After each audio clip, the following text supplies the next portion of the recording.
নমস্কার বন্ধুরা, আমি সুতপা লাড্ডু গোপাল লাইফস্টাইল চ্যানেলে আপনাদের সবাইকে স্বাগত জানাই। আজকে সম্পূর্ণ নতুন একটি ব্লগ। সামনে আসছে শ্রাবণের চতুর্থ সোমবার।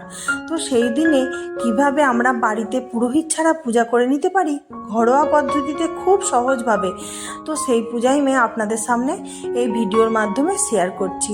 আর পূজার শেষের দিকে সম্পূর্ণ স্তুতি পাঠ করা থাকবে, আর পূজাতে থাকবে সম্পূর্ণ লিখিত মন্ত্রসহ, যাতে বন্ধুদের কোনো রকম অসুবিধা না হয় পূজা করতে। আর সুন্দরভাবে আমি দুধ দিয়ে কিভাবে অভিষেক করেছি এবং সুন্দরভাবে বৃষ্টির জল আমের রস দিয়ে কিভাবে অভিষেক করেছি, আর কি মনস্কামনা পূর্ণ হয়, কি নিবেদন করলে আমি সব কিছু বলে দিয়েছি এই ভিডিওতে বন্ধুরা। আর কি বিশেষ শস্য চতুর্থ সোমবারে নিবেদন করতে হয় সেই ভিডিওতে সবটা বলা আছে। তাই আমার একটাই অনুরোধ বন্ধুদের কাছে, প্রথম থেকে শেষ পর্যন্ত দেখবেন। শ্রাবণ মাসের চতুর্থ সোমবার দেবাদিদেব মহাদেবের আরাধনা, উপবাস ও বিশেষ পূজার দিন। এই দিনে ভক্তরা শিবলিঙ্গে জল ঢালেন এবং মনে নানা কামনা পূরণের জন্য প্রার্থনা করেন। সারা দিন ব্রত রেখে শিবের নাম জপ করা হয়। গঙ্গা জল, বেলপাতা, ধুতুরা ফুল, দুধ, দই, মধু, আতপ চাল দিয়ে শিব পূজা সম্পন্ন করা হয়। চতুর্থ বা শেষ সোমবার ভক্তি ভরে শিবলিঙ্গের পূজা করলে জীবনের সমস্ত বাধা কষ্ট দূর হয় বলে বিশ্বাস করা হয়। এবছর শ্রাবণ মাসের 5টি সোমবার পড়েছে বন্ধুরা। এই চতুর্থ সোমবার পড়েছে বাংলায় 24শে শ্রাবণ, ইংরাজি 10ই আগস্ট। তো বন্ধুরা, আমি কিভাবে সুন্দর করে সাজিয়ে নিলাম এগুলো দেখে নিন। গঙ্গা আমি নিয়েছি বৃষ্টির জল, দুধ, তারপরে ভস্ম, কর্পূর, যেগুলো ছাড়া একদমই শিব পূজা অসম্পূর্ণ। শিব ঠাকুরকে কিছু লাগে না, ফুল জল বেলপাতা দিলে লাগে, কিন্তু আমরা যেহেতু বাড়িতে করি তো এই উপকরণ সামগ্রী জোগাড় করে পূজা করতে বসলে খুব ভালো লাগে। তো আমি যেভাবে পূজা করতে বসি প্রথমেই সব কিছু জোগাড় করে আমি সেই জন্যই সবটা দেখিয়ে দিলাম, যাতে কোনো বন্ধুর অসুবিধা না হয়। আর আমি আমের রসও করে নিয়েছি, আর একটু আতপ চালও নিয়ে নিয়েছি। আর আতপ চালটা প্রত্যহ সোমবারে নিবেদন করলে খুব ভালো হয়। আমি যেমন প্রত্যেক দিন আতপ চাল নিবেদন করি বাবাকে। এইগুলো আমি সব জোগাড় করে নিয়েছি, আপনাদের সঙ্গে দেখিয়ে দিলাম। আর আমি এমনিতেই প্রত্যেক দিন ঠাকুর মন্দিরে আমি ঘিয়ের প্রদীপ প্রজ্বলন করি বন্ধুরা। তো আজকে আলাদা নয়, আমি ঘিয়ের প্রদীপই জ্বালি। তো আপনারা চাইলে সরষের তেলে জ্বালতে পারেন, কিন্তু আমার মনে হয় শিব ঠাকুরের পূজার সময় ঘিয়ের প্রদীপ জ্বাললে খুব ভালো লাগে। একটু ফুল দিয়ে প্রদীপ আর ধূপকে পূজা করে নিলাম। এরপর সুন্দর করে ফুলগুলিকে শুদ্ধিকরণ করে নিচ্ছি। অগরু দিলাম। আর যদি এইসব প্রোডাক্টগুলো কিনতে চান, আমার ট্যাগ সেকশনে ট্যাগ করা থাকবে, আপনারা কিনে নিতে পারবেন। আর আমি সুন্দর করে গঙ্গা জল দিয়ে দিলাম, আর একটু বাবার প্রিয় অষ্টগন্ধা চন্দন দিলাম। ফুল শুদ্ধিকরণের মন্ত্র হলো নম পুষ্পে পুষ্পে মহাপুষ্পে সুপুষ্পে পুষ্প সম্ভবে পুষ্প চয়বকীর্ণে হং ফট স্বাহা। এই বলে বন্ধুরা ফুল শুদ্ধিকরণ করতে হয়। আর আমি প্রদীপটা আমি একটু আতপ চালের উপরে প্রত্যহ বসাই। আর শিব ঠাকুরকে প্রথমে একটু উলুধ্বনি দিয়ে পূজা করে নিচ্ছি। প্রথমে একটু আরতি করে নিচ্ছি। এইভাবে সুন্দর করে একটু আরতি করে নিলাম। এরপর পূজায় বসার আগে আচমন করে নিতে হয় নিজেকে। তো হাতে একটু গঙ্গা জল নিলাম এবং অনামিকা আঙুল দিয়ে নম তদ্বিষ্ণু পরমং পদ সদা পশ্যন্তি সূরয় দিবিব চক্ষুরাততম ওম বিষ্ণু ওম বিষ্ণু ওম বিষ্ণু। আবার হাতে একটু গঙ্গা জল নিয়ে হাতকে শুদ্ধ করে ধুয়ে হাত জোর করে ওম অপবিত্র পবিত্র বা সর্বাবস্থা গত বিভা যৎসরৎ পুণ্ডরিকাক্ষং সবাহ্য অভ্যন্তর সূচি নম সূচি নম সূচি নম সূচি। এইভাবে নিজেকে আচমন করে নিলাম। এবং যে বৃষ্টির জলটা আমি সংগ্রহ করে রেখেছিলাম তার মধ্যে একটু গোলাপ জল দিলাম, একটু অগরু দিলাম। আর অবশ্যই বাবার প্রিয় অষ্টগন্ধা চন্দন দিয়ে দিতে হয়। আর আমি এই 4 রকম চন্দন আমি এই বাটিটার মধ্যে গুলে রাখি। আর মধ্যমা আঙুলটি দিয়ে নম গঙ্গে চ যমুনে চৈব গোদাবরী সরস্বতী নর্মদে সিন্ধু কাবেরী জলে হস্মিন সন্নিধ্যং কুরু, এই বলে জল শুদ্ধিকরণ করে নিলাম বন্ধুরা। আর আমি আজকে দুধ দ্বারা বাবাকে অভিষেক করব। তো দুধের উপরে আমি কালো তিল দিয়ে দিলাম। এইভাবেই আজকে আমি বাবাকে অভিষেক করব। পঞ্চামৃত একসঙ্গে গুলে কিভাবে অভিষেক করতে হয়, পঞ্চামৃত আলাদা আলাদাভাবে কিভাবে অভিষেক করতে হয়, প্রথম থেকে আমি প্রতিটি সোমবারে আলাদা আলাদা করে ভিডিও দিয়ে রেখেছি। যদি দেখার হয় বন্ধুরা আমার চ্যানেলে গিয়ে দেখে নিতে পারো। আমি সুন্দর করে একটি বেলপাতা সহযোগে ওম চিহ্ন এঁকে নিয়েছি একটি পাত্রের মধ্যে। এর মধ্যে আমি আজকে বাবাকে অভিষেক করব। বাবার ত্রিশূল, নন্দী মহারাজ, বাবার নাগরাজ, বাসুকি আমি সবাইকে সুন্দর করে বসিয়ে দিলাম। জয় শিব শম্ভু। এরপরে বাবাকে প্রথমে ভস্মাভিষেক করব। ওম নমঃ শিবায়, ওম নমঃ শিবায়, ওম নমঃ শিবায়। এইভাবেই বাবাকে ভস্মাভিষেক করে দিলাম। বাবার পরিবার ছাড়া বাবা সম্পূর্ণ নয় বন্ধুরা। তো প্রথম পরিবারকে পূজা করতে হয়। প্রথমে শ্রী গণেশায় নমো, কার্তিকেয় নমো, অশোক সুন্দরী নমো, দেবী পার্বতীয় নমো, নন্দী মহারাজায় নমো, ওম নমঃ শিবায়, ওম নমঃ শিবায়, ওম নমঃ শিবায়। এইভাবে সুন্দর করে স্নানাভিষেক করে দিতে হয় বন্ধুরা। নাগরাজ বাসুকিকেও করে দিলাম, ত্রিশূলকেও করে দিলাম। আর দুধ দিয়ে অভিষেক করার সময় বলতে হয় ওম হ্রিং ঈশানায় নমঃ। আমি আজকে দুধ দ্বারাই বাবাকে অভিষেক করলাম। এরপরে সুন্দর করে বাবাকে ফলের রস দ্বারা অভিষেক করছি। সেই একই পদ্ধতিতে করবেন বন্ধুরা। ইদং ফলদক স্নানিয়ম, ওম নমঃ শিবায়, ওম নমঃ শিবায়, ওম নমঃ শিবায়। সুন্দর করে আমি ফল দ্বারা অভিষেক করে নিচ্ছি, ফলের রস দিয়ে। কোনো দিন মৌসুমি লেবু করতে পারেন, কোনো দিন আম দিয়ে করতে পারেন, কোনো দিন ডাবের জল। আমি সব রকমভাবে অভিষেক পদ্ধতি দেখিয়ে দিয়েছি। এরপরে বৃষ্টির জল দ্বারা অভিষেক করছি, সে একই পদ্ধতিতে বন্ধুরা। বৃষ্টির জল, আকাশের বৃষ্টির জল সরাসরি প্রকৃতি থেকে আসে, যা গঙ্গা জলের মতোই নির্মল ও পবিত্র মনে হয়।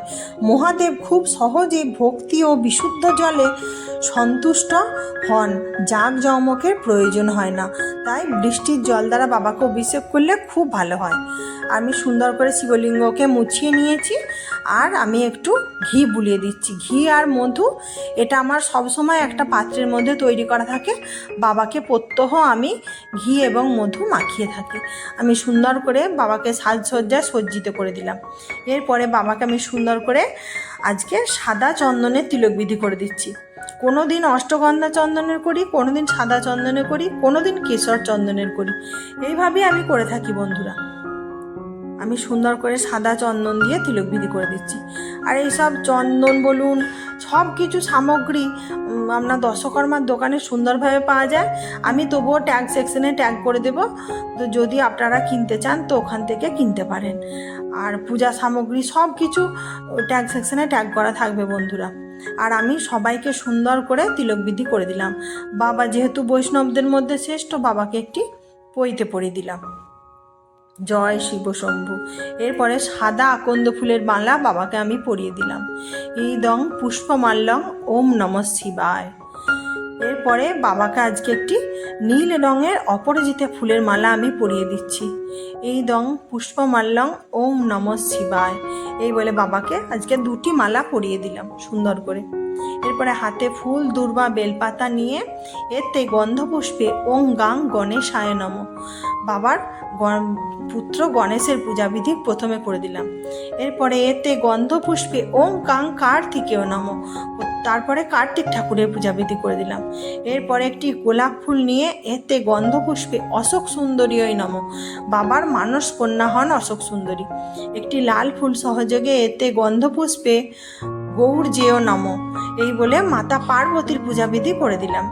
এরপরে একটি বেলপাতার উপরে আমি চন্দন লাগিয়ে নিয়েছি, নন্দী মহারাজের পূজাবিধি করে দিচ্ছি। এতে গন্ধপুষ্পে বৃষভায় নমঃ। সুন্দর করে অপরাজিতা ফুল, সাদা ফুল সহযোগে পূজা করে দিলাম। এরপর আমি 3টি নিখুঁত বেলপাতা অষ্টগন্ধা চন্দন দিয়ে নিয়েছি। ওম নমঃ শিবায়, ইদং সচন্দন বিল্লপত্রং শিবায় নমঃ। এই বলে সুন্দর করে বাবাকে বেলপাতা দিয়ে পূজা করে দিলাম। ওম নমঃ শিবায়, ইদং সচন্দন পুষ্পং শিবায় নমঃ। এরপর একটু দূর্বা দল নিয়ে বাবাকে নিবেদন করে দিচ্ছি। ইদং দূর্বা দলং, ওম নমঃ শিবায়। এই বলে দূর্বা দল বাবাকে নিবেদন করলাম। এরপরে বাবার কাছে একটি কাঁচা টাকা দিলাম। যদিও বাবা ভোলে বাবা, বাবার জন্য কোনো আড়ম্বর লাগে না। বাবাকে একটি ধুতুরা ফল দিলাম, তবু একটি কাঁচা টাকা দক্ষিণা স্বরূপ দিলাম। আর বাবার প্রিয় হয় বেল, বেল বাবাকে দিতেই হয়। ওম নমঃ শিবায়, ওম নমঃ শিবায়, ওম নমঃ শিবায় বলে বাবাকে বেলটি দিয়ে দিলাম, বাবার খুব প্রিয়। আর একটি হলুদ ফুল সহযোগে বাবার ত্রিশূলের পূজাবিধি করে দিলাম। আর একটি সাদা ফুল সহযোগে বাবার কোলকে পূজাবিধি করে দিলাম, আর বাবার নাগরাজ বাসুকিকে পূজাবিধি করে দিলাম সুন্দর করে।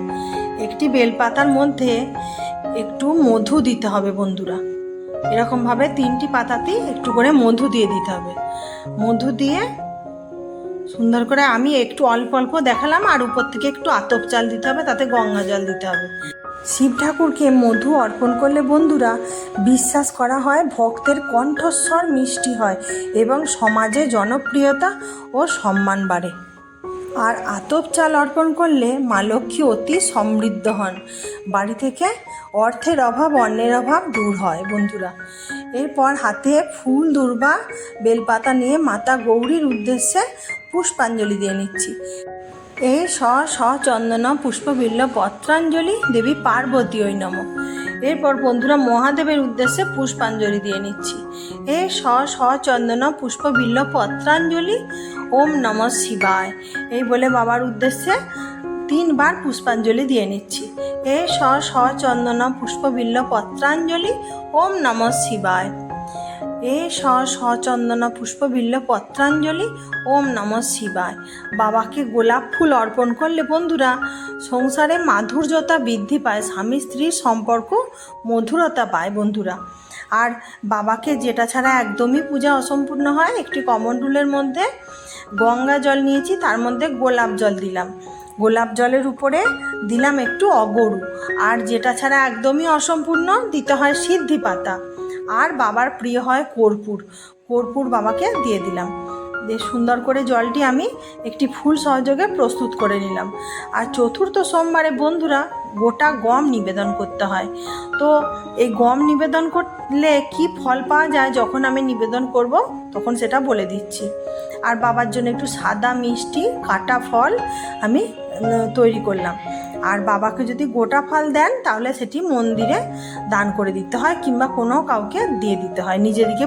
শিবলিঙ্গে চতুর্থ সোমবার গম নিবেদন করলে মূলত সন্তান লাভ বা বংশবৃদ্ধি সংক্রান্ত শুভ ফল পাওয়া যায়। তবে শিবলিঙ্গে গম নিবেদন করলে ভক্তদের কোল আলোকিত হওয়ায় বা সন্তান লাভের ইচ্ছা পূরণ হতে পারে। আর সেই গম যদি একটু বেশি করে নিবেদন করেন, শেষে কোনো দরিদ্র বা অভাবী মানুষের মধ্যে এই গম দান করে দিতে পারেন বন্ধুরা, তাহলে খুব তাড়াতাড়ি এর ফল পাওয়া যায়। ওম নমঃ শিবায়, ওম নমঃ শিবায়, ওম নমঃ শিবায়। এরপর বাবাকে স্নানাভিষেক করে দিচ্ছি। ওম ত্রয়ম্বকং যজামহে সুগন্ধিম পুষ্টিবর্ধনম উর্বারুকমিব বন্দনান মৃত্যুমোক্ষয়মৃতাৎ। ওম তৎপুরুষায় বিদ্মহে মহাদেবায় ধীমহি তন্নো রুদ্রো প্রচোদয়াৎ। ওম নমঃ শিবায়, ওম নমঃ শিবায়, ওম নমঃ শিবায়। এই বলে বাবাকে সুন্দর করে স্নানাভিষেক করে দিলাম। এরপর হাত জোড় করে মাতা পার্বতীর উদ্দেশ্যে প্রণামন্ত্র পাঠ করে নিচ্ছি। ওম সর্বমঙ্গল মঙ্গলে শিবে সর্বার্থ সাধিকে শরণ্যে ত্র্যম্বকে গৌরী নারায়ণী নমস্তুতে। সৃষ্টি স্থিতি বিনাশানাং শক্তিভূতে সনাতনী গুণাশ্রয় গুণময়ে নারায়ণী নমস্তুতে। শরণাগত দীনার্ত পরিত্রাণ পরায়ণে সর্বস্বার্থী হরে দেবী নারায়ণী নমস্তুতে। বাবা মহাদেবের উদ্দেশ্যে হাত জোড় করে প্রণাম মন্ত্র পাঠ করে নিচ্ছি। নমঃ শিবায় শান্তায় কারণাত্রয় হেতবে নিবেদয়মে চাত্মানম তমগতি পরমেশ্বর। এরপর বন্ধুরা আমি আরতির মাধ্যমে বাবার সম্পূর্ণ স্তুতি পাঠ করে নিচ্ছি, আপনারা শুনে নিন। আশুতোষ শশাঙ্ক শেখর চন্দ্রমৌলি চিদাম্বরা কোটি কোটি প্রণাম শম্ভু কোটি নাম দিগম্বরা। निर्विकार ओमकार अविनाशी तुम हो देवादिदेव जगत सर्जक प्रलय कर्ता सोत्तम शिवम सुंदरा। निरंकार स्वरूप कलेश्वर मोहायोगीश्वरा। दयानिधि दानीश्वर जय जटाधार अभयंकरा। शूलपाणी त्रिशूलधारी अगरी बागम्बरी जय महेश त्रिलोचनाय विश्वनाथ विशंभरा। নাগ নাগেশ্বর হরে হরে হরে পাপ শাপ বিশাপতম মহাদেব মহান ভোলে সদা শিব শিব শঙ্করা জগৎপতি অনুরক্তি ভক্তি সদৈব তেরে চরণ হো মাহো অপরাধ সব জয় জয়তি জগদীশ্বরা জন্ম জীবন জগত কা সন্তাপ তাপ মিটে সবই ওম নমঃ শিবায় নাম জপতা রহে পঞ্চাশরা আশুতোষ শশাঙ্ক শেখর চন্দ্রমৌলি চিদম্বরা কোটি কোটি প্রণাম শম্ভু কোটি নাম দিগম্বরা কোটি নাম দিগম্বরা কোটি নাম দিগম্বরা। আর একটা কথা বলে রাখি বন্ধুরা, বাবার পূজায় শঙ্খ ধ্বনি করা চলে, শঙ্খ দিয়ে অভিষেক করা চলে না। তো তার জন্য বাবার পূজায় অবশ্যই শঙ্খধ্বনি করবেন। তো এরপর সুন্দর করে বাবার ব্রতকথা বা পাঁচালী বইটি পাঠ করে নিতে পারেন, শিব চালিসাও পাঠ করে নিতে পারেন, যেটা আপনাদের পছন্দ। বাবার যে অষ্টোত্তর শতনাম আছে সেটাও পাঠ করে নিতে পারেন। আমি যেমন বাবার অষ্টোত্তর শতনাম আর শিব চালিসা পাঠ করে নিই। হাত জোর করে বাবার কাছে ক্ষমা প্রার্থনা করে নিলাম। তো আমার পূজায় যদি কোনো ভুল ত্রুটি হয়ে থাকে বাবা, তুমি নিজ গুণে ক্ষমা করে দিও। আর এই ছিল বন্ধুরা চতুর্থ সোমবারে শ্রাবণ মাসের শিব পূজা। তো কেমন লাগলো অবশ্যই কমেন্ট করে জানাবেন। আজকে যদি আমার নতুন বন্ধুরা দেখে থাকেন, আমার চ্যানেলটি সাবস্ক্রাইব করে আমার পাশে বন্ধু হয়ে থাকবেন। আর যেই বন্ধুরা রোজের পূজা দেখেন তাদেরকে অসংখ্য অসংখ্য ধন্যবাদ আমার পাশে এভাবে বন্ধু হয়ে থাকার জন্য। লাইক করবেন, কমেন্ট করবেন, প্রচুর প্রচুর বন্ধুর মাঝে শেয়ার করার অনুরোধ রইল আপনাদের কাছে। আপনাদের একটা লাইক, শেয়ার, কমেন্ট, সাবস্ক্রাইব আমাকে আরও ভালো ভালো ভিডিও বানাতে অনুপ্রাণিত করবে। তো আজকের মতো আসি বন্ধুরা, আবার দেখা হবে নেক্সট একটা ভালো ব্লগে। ততক্ষণ পর্যন্ত আশা করি সকলে সুস্থ থাকবেন, ভালো থাকবেন। বাবা ভোলেনাথের কৃপায় সকলের মঙ্গল হোক। ওম নমঃ শিবায়।